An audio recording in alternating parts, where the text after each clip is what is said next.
Hello again, everybody. Last week we talked a little bit about the anatomy, the very basic anatomy of the vocal tract. This week I want to talk a little bit about very basic physiology of the vocal tract.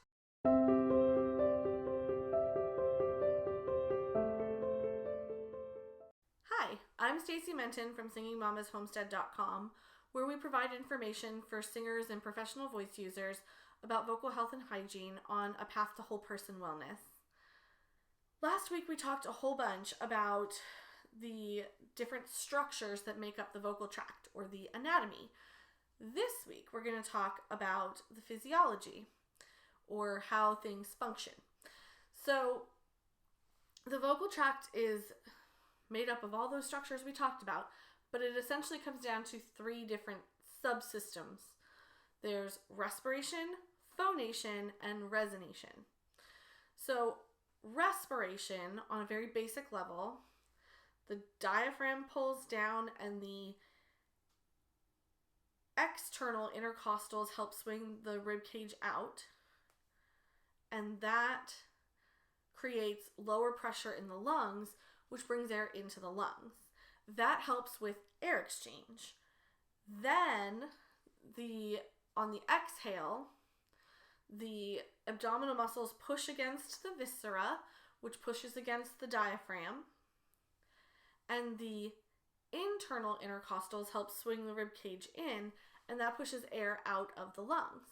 Now, that air is coming up through the bronchial tubes, through the two main stem bronchi, and up through the trachea, the windpipe, and that the vocal folds sit right at the top of the windpipe. That air pressure is the power for the vocal folds to vibrate. Now, the air pressure comes up through the vocal folds, and the vocal folds are closed slightly when we go to voice.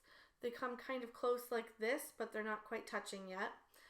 And the inner arytenoids and the lateral cricoarytenoid muscles that help close those.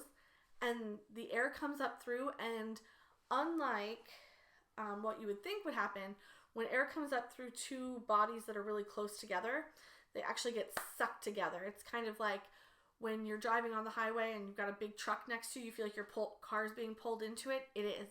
This is called the Bernoulli Principle. And I'm going to leave a link below to a really cool set of experiments that NASA created.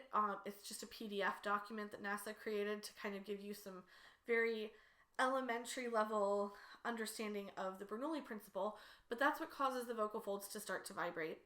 And then because the vocal folds are elastic, they pull apart, and then we get this vibratory pattern, which we'll talk about more in the future when we talk more about the anatomy and physiology specifically of the vocal folds themselves.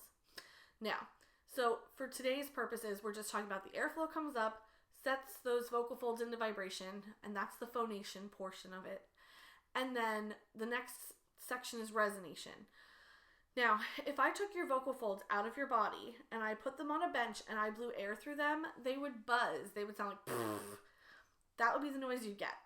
What makes your voice sound like your voice is the different ways that we manipulate the size of the three main resonating cavities. So the mouth is the oral cavity, the nasal cavity is the second one, and the third one is the pharynx, or the throat. Those three cavities are responsible for making our voices sound like our voices. So for instance, if I wanted to sound really hypernasal, I can let a lot of air extra through my nose. I'm letting my soft palate down a little bit in the back. And that's letting more air go through my nose, but it's sending the voice to different places, and the voice rings off of different structures in the nose than it would if I closed off my nose and kept it from that, so I sound like I have a cold. I can also really tighten up my tongue muscle and some of my throat constrictor muscles, and that closes off the space so my voice starts to sound tight. I can also make my voice sound very resonant by allowing lots of space for the voice to resonate. The bigger the space, the easier it is for the voice to be louder. So it's one way of projecting our voices. I can pull my tongue really far back in my mouth, and you can hear that changes my voice a little bit too. And then when I let my tongue go, it's a little bit better. So there's just so many different things we can do to change the resonating factors of our voice and making our voice sound like our voices. They're basically those three cavities are basically like the organ pipes of our voice. So again, those three subsystems are respiration, so airflow, both in and out, but to talk we use it on the exhale.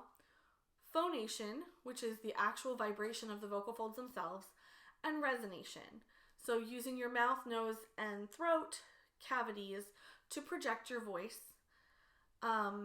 in a way that is ideal for whatever it is you're trying to do. And that's kind of the down and dirty of it.